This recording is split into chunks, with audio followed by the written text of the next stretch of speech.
আপনি মানে কমেডিয়ান হিসেবে প্রতিষ্ঠিত আর কি। নিশ্চয়। তবে সেই কমেডিতেও সব জায়গায় যে ভার্বাল তা নয়, অনেক জায়গায় ভিজুয়াল কমেডি করেছেন।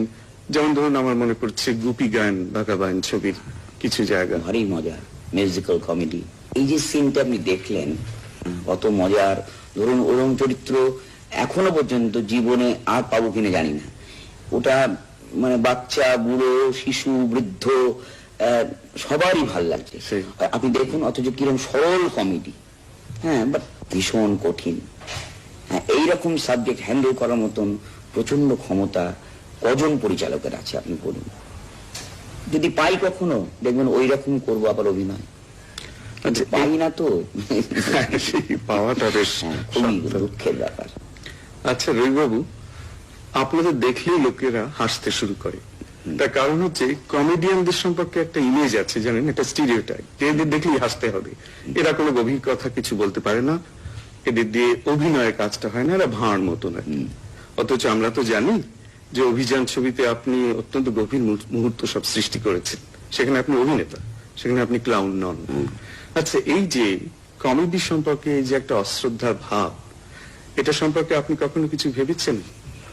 হ্যাঁ, ওই কমেডিয়ানদের একটু হালকা চোখে দেখে, সেটা তো তাদের যেরকম ব্যবহার করা হয় লোকে যেরকম দেখে অভ্যস্ত।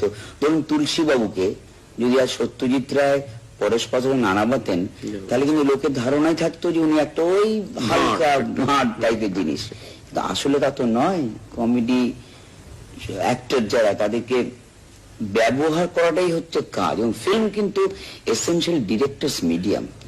ডিরেক্টর যদি ব্যবহার করতে না পারে, সেক্ষেত্রে অভিনেতা কি করবে বলুন? কিছু করার নেই একদম। আচ্ছা, থিয়েটারের অভিনয় রীতি আর সিনেমার অভিনয় রীতির মধ্যে পার্থক্য আছে, এই সাধারণ আলোচনা আমরা শুনেছি দু চার জায়গায়, কিন্তু আমি বলতে বাধ্য হচ্ছি যে আমাদের ধারণাটা খুব পরিষ্কার নয়, অনেকের কাছেই নয়। আপনি একটু যদি উদাহরণ সহযোগে দেখিয়ে দেন যে দুই জায়গায় যাত্রাটাকে জড়িয়ে যদি দেখিয়ে দেন, তাহলে আমাদের অভিনয় করে দেখাবো। হ্যাঁ, তাহলে খুব ভালো হয়। কারণ এই মুহূর্তে মনে পড়ছে না, তবে আমরা পুরনো নাটক থেকে দু তিনটে লাইন বলি। মানে আমি আপনাকে বলছি যে থিয়েটার প্রথম এই ধরুন কলকাতা রঙ্গমঞ্চে একজন স্টলওয়ার্টের মানে নর্মাল অ্যাক্টিং বলতে আমরা যা বুঝি, সে নর্মাল অ্যাক্টিং দেখেছিলাম, এবং সেটারই আবার একটা থিয়েট্রিক্যাল অ্যাক্টিং আছে, মানে একটু অতিরঞ্জিত যেটা বলেন আর কি। আচ্ছা, এই দুটো আপনাদের সঙ্গে আপনাকে দেখাই, আপনি দেখুন। হ্যাঁ, আমার মনে হয় ডিএল রায় চাণক্য থেকে নেওয়া প্রথম সিন। জাস্ট দুটো তিনটে লাইন করি, তাহলে দেখবেন যে প্রথমটাই করছি যেটা, সেটা হচ্ছে খুব স্বাভাবিক অভিনয় ধারা যেটা, এবং আজ থেকে 30-35 বছর আগে দেখেছিলাম এরকম।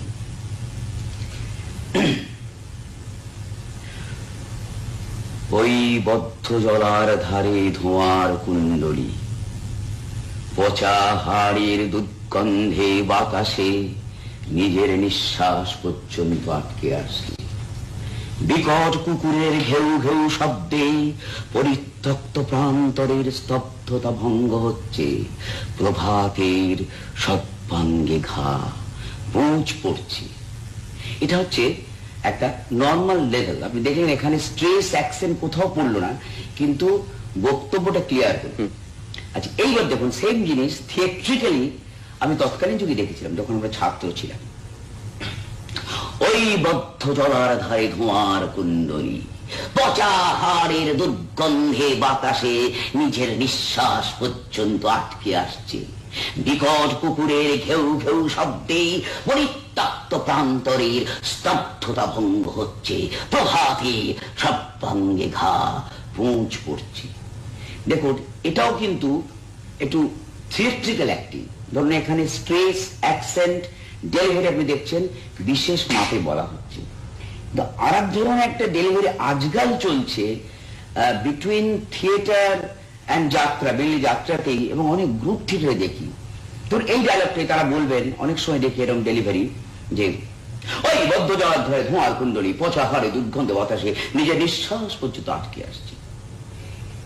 এখন প্রশ্ন হচ্ছে যে এটা আগের দুটো যে দেখালাম আপনাকে, তারপরে থিওরি বুঝতে পারি। আমরা যেরকম থিওরিগুলি পড়েছি যে কোথায় আমি বেশি স্ট্রেস দেবো, কোথায় অ্যাকসেন্ট দেবো, দুটোর কিন্তু আমি অঙ্ক পাই খুঁজে। একটা একটু বেশি অতিরঞ্জিত, এটা কিন্তু আমি তৎকালীন যে যাত্রাটা দেখেছিলাম এই লেভেল, এর উপরে কিন্তু বা এর নিচে যেত না। আরেকটা যেটা দেখালাম সেটা কিন্তু খুব ভালো অভিনেতার লেভেল যাদের। ধরুন আমি বলতে পারি তখনকার দিনে যারা স্টলওয়ার্ড ছিলেন তারা কিন্তু এত নর্মাল অ্যাক্টিং করতেন। আর ফিল্ম তো এর সাথে কোনো তুলনাই হয় না। ফিল্ম আপনাকে বলতে গেলে বলবো ফিল্ম এসেন্সিয়াল ডিরেক্টরস মিডিয়া। হ্যাঁ, এখন ফিল্মের অভিনয়টা এসেন্সিয়াল হচ্ছে রিঅ্যাক্টিভ মিডিয়াম। এটা বলা হয় যে থিয়েটারে অ্যাকশন আর ফিল্মে রিঅ্যাকশন, প্রতিক্রিয়া। এখন রিঅ্যাকশন ধরুন এখনকার দিনে যদি বলেন ফিল্ম অ্যাক্টিং, যেটা অন্তত আমি মানিক দা, তপন দা এদের সঙ্গে কাজ করে বুঝেছিলাম, যে ধরুন আপনি যতখানি কম হাত পা নেড়ে আর্টিকুলেশনকে ব্যবহার কম করে ম্যাক্সিমাম এফেক্ট আনতে পারেন, প্যাশন আনতে পারেন, দ্যাট ইজ ফিল্ম অ্যাক্টিং। ধরুন আপনি যদি কথা বলছি এখন এই যে লেভেলটা, এই লেভেলটা কিন্তু ঠিক ফিল্ম অ্যাক্টিং লেভেল বলে। ছোট ছোট ইম্প্রোভাইজেশন, ছোট ছোট কাজ, আমি কথা বলতে হতো আপনি মাঝে একটু কথা বলে দিলেন, থামলাম, এটা কিন্তু থিয়েটারে হবে না। অনেক সময় দেখেছি পুরো একটা ডায়ালগ না বলে মাঝখানে থেমে যাওয়া, দেখেছেন, মানে আনফিনিশড, তাতে আস্তে আস্তে আস্তে করতে করতে সেটার সেন্স ক্রিয়েট করে। থিয়েটারে কিন্তু এটা একদমই চলবে না, গোটা গোটা কথা বলতে হবে আপনাকে। ঠিকই বলেছি। আচ্ছা, এই সূত্রেই মনে পড়ছে সিনেমা এবং থিয়েটার দুটো জায়গাতেই দুজন মহারথীর সঙ্গে আপনার কাজ করার অভিজ্ঞতা হয়েছে, সত্যজিৎ রায় এবং উৎপল দত্ত। এই অভিজ্ঞতা বিষয়ে কিছু বলবেন? দেখুন, সত্যি কথা ভাগ্যবান আমি একদিক থেকে, যে প্রথম ছবি করতে এসেছিলাম সত্যজিৎ রায়, তপন সিনহা, বিশেষ করে মানিকদার সংস্পর্শে এসে যে হোয়াট ইজ ফিল্ম অ্যাক্টিং, এটা কিন্তু আমি একেবারে বুঝতে পেরে গেলাম প্রথমে। উৎপলও কিন্তু একজন স্টলওয়ার্ড থিয়েটার জগতে। তো আপনি কি বলতে চাইছেন আমি কোন তফাৎ বলবো দুজনের বা কম্পারেটিভ স্টাডি? না, আপনার এমনি সাধারণ অভিজ্ঞতা কিভাবে? দুজনেই, মানে উৎপল দাস স্টেজের ক্ষেত্রে বলবো তো আমি ওরম স্টলওয়ার্ড দেখিনি। ধরুন আমি বিলেতে একবারই গেছিলাম, আমি থিয়েটার দেখেছি, উৎপলদার প্রোডাকশন যেগুলো খুব ওনার ভালো প্রোডাকশন, সেগুলো কিন্তু অনায়াসেই যে কোনো একটা বিদেশি প্রোডাকশনের সঙ্গে তুলনা করা যেতে পারে। তবে তার একটার অনেক কিছু হয়তো আপনি বলতে পারেন যে সেখানে খামতি আছে, কিন্তু উৎপলদার যে শিক্ষা দেন অভিনেতাদের, বা তার কোরিওগ্রাফি, তার স্টেজ ক্রাফট, তার সবকিছুই তো জাইগান্টিক, বড় মাপের। তবে উৎপলদার রিহার্সাল দিতে একটা জিনিস দেখতাম, ভীষণ মাথা গরম করে ফেলতেন। হ্যাঁ, আমার দুজন গ্রেট ম্যানকে দেখে মনে হয়েছিল একজন স্টেজের উৎপল দত্ত, কিন্তু মানিক দা একদম ঠিক বিপরীত। ধরুন he never loses his temper, মানে গ্রিভিয়াস মিস্টেক ধরুন আমরা অভিনেতা বা কোন টেকনিশিয়ান করে ফেলেছেন, সেখানেও কিন্তু আমি কোনোদিন আমি দেখিনি, অন্তত আমার হয়তো অন্য কেউ দেখে রাখতে পারে যে ওনার ওই মেজাজটা চড়ে। ফলে হয় কি, টিমটা ভীষণ ভালো থাকে, টোটাল টিম। এবং যদি একটু দুর্বল অভিনেতা থাকে, পরিচালক চটে গেলে হয় কি জানেন, সে অভিনেতা হঠাৎ ঘাবড়ে যেতে পারে, নানারকম হতে পারে। আদারওয়াইজ দুজনেই দুই ক্ষেত্রে স্টলওয়ার্ড। তা মানিকদার ব্যক্তিটা আরো বড়, অনেক বিরাট। মানিকদা অভিনয় যখন দেখেন সেটা অনেক গভীরে দেখান, সেই গভীরতা যারা অভিনয় করেছেন ওনার সঙ্গে তারাই বুঝতে পারবেন, বাইরের লোকের পক্ষে বোঝা সম্ভব না, তা দেখেই বুঝবেন। আচ্ছা, আপনার প্রথম ছবি যেন কি?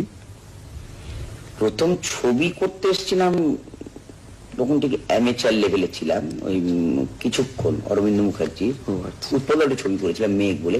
কিন্তু আমি রেগুলার ফিল্ম করতে আসি প্রথম ছবি করে হাসুল বাগের উপকথা, তপন সিনহা। এবং এই সঙ্গে সঙ্গে অভিযানটাও আরম্ভ হয়। এবং ওইটাই সুবিধা হচ্ছে, আমি তো ঠিক ফিল্মের মিডিয়ামটা জানতাম, বই পড়ে জেনেছিলাম যেটুকু, কিন্তু অ্যাকচুয়ালি ব্যাপারটা কি জানতাম না। তো কিন্তু আমি কিন্তু প্রতি মুহূর্তেই আমি ডিপেন্ড করতাম আমাকে পরিচালক কি বলেন, আমি সে অনুযায়ী কাজ করতাম। বলতে পারেন আমি থরলি ফলো করতাম ওদের প্রত্যেকটা বিহেভিয়ারিজমকে, যেটা আমাকে পরবর্তীকালে হেল্প করেছে খুব আর কি। আচ্ছা, সত্যজিৎ বাবুর আরেকটা ছবির কথা আমার এই সূত্রে মনে পড়ছে, অরণ্যের দিন রাত্রি। সেখানে আপনি একটি চরিত্রে অভিনয় করছেন যার সম্পর্কে অন্য চরিত্রটা বলছে যে একে না হলে আমাদের চলবে না, এরকম। জমে ভালো। জমে। সেগুলো আপনি জানেন, মানিকবাবু একবার প্রশ্ন করেছিল, ওই বোধহয় বিলেতের অ্যান্ড্রুজ প্রশ্ন করেছিল, অ্যান্ড্রু রবিন্স আর কি, যে ওকে নিয়েছিল অ্যান্ড্রু রবিন্স। বলে ও থাকলে ছবিটা জমে। তো ও চরিত্র হলে জমার মতনই চরিত্র ছিল।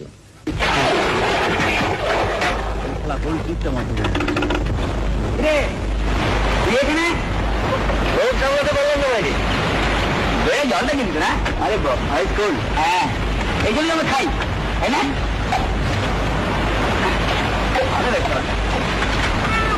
পোকা বেরোয় দেখেছি।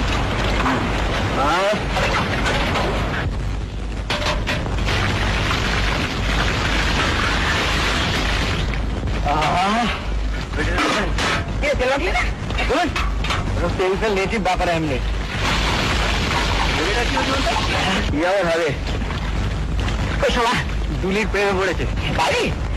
কিছুই বিচিত্র না, তোমরা ওর প্রেমিকাকে যে চাকরানির কাজ করাবে আর ওর মাথা গরম হবে না, কি সাবান এটা ইম্পোর্টেড ভাই। হ্যাঁ